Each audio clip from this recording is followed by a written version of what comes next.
देखिए हर खबर यहीं पर, सब्सक्राइब कीजिए TV9 भारतवर्ष। बिल्कुल, दिल्ली में जो हालात पिछले 1.5-2 महीने से हुए हैं, दिल्ली के मुख्यमंत्री साहब ने 2 महीने पहले मीडिया के सामने आके कहा था कि दिल्ली के लोगों को डरने की ज़रूरत नहीं है, दिल्ली के लोगों को पैनिक होने की ज़रूरत नहीं है।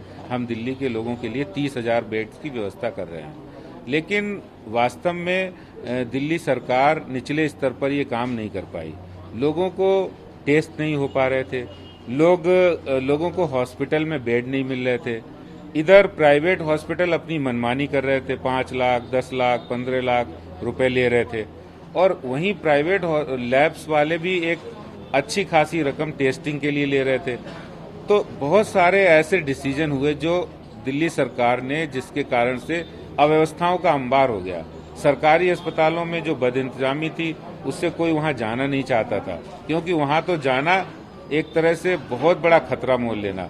तो इन सब जब बातें हुई और लोग परेशान हुए, ऐसे में केंद्र सरकार ने माननीय मोदी जी की नेतृत्व में माननीय गृह मंत्री अमित शाह जी ने जो दिल्ली में इंटरवीन किया, दिल्ली की स्वास्थ्य सेवाओं को सुचारू करने का काम किया है, वो बहुत अच्छा है। इससे दिल्ली के लोगों के अंदर भय समाप्त होगा। दिल्ली में आज उन्होंने जो बेड्स की संख्या बढ़ाई है, रेलवे कोचेस को आइसोलेशन बेड्स में तब्दील करके, दिल्ली में लोग टेस्ट नहीं करा पा रहे थे, आज 6 लाख टेस्ट केंद्र सरकार के माध्यम से दिल्ली के 169 सेंटर्स में होंगे, जो आधे घंटे में जिसकी रिपोर्ट आ जाती है, ऐसी एंटीजन रैपिड टेस्ट टेक्नोलॉजी के माध्यम से आज हो रहे हैं।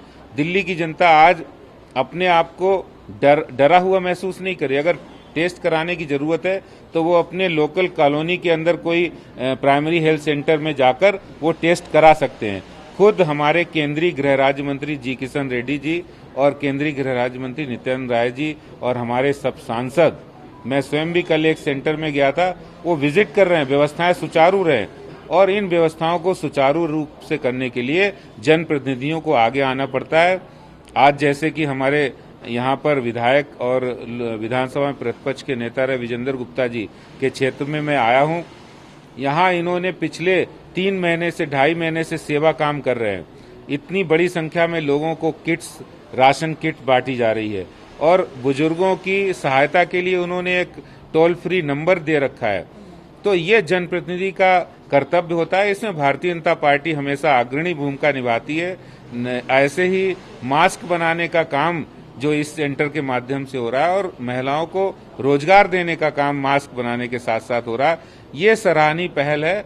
और भारतीय जनता पार्टी आज दिल्ली के अंदर जब बहुत ज्यादा लोग परेशान है, ऐसे में वो अग्रणी भूमिका निभाकर लोगों की इम्यूनिटी बढ़ाने के लिए काढ़ा वितरण का कार्यक्रम हो या फेस मास्क या सैनिटाइजर डिस्ट्रीब्यूशन के काम में भी हमारे कार्यकर्ता लगे हुए हैं। देखिए, जिस तरह से चीन ने विश्वासघात किया है, आज ये किसी से छिपा नहीं है, और पूरे देश का जो जनमानस है उसमें चीन के खिलाफ बहुत आक्रोश है। चीन जिस जमीन पर दावा कर रहा है वो भारत की है। फिक्र आपकी, सोमवार से शुक्रवार रात 9 बजे सिर्फ TV9 भारतवर्ष पर।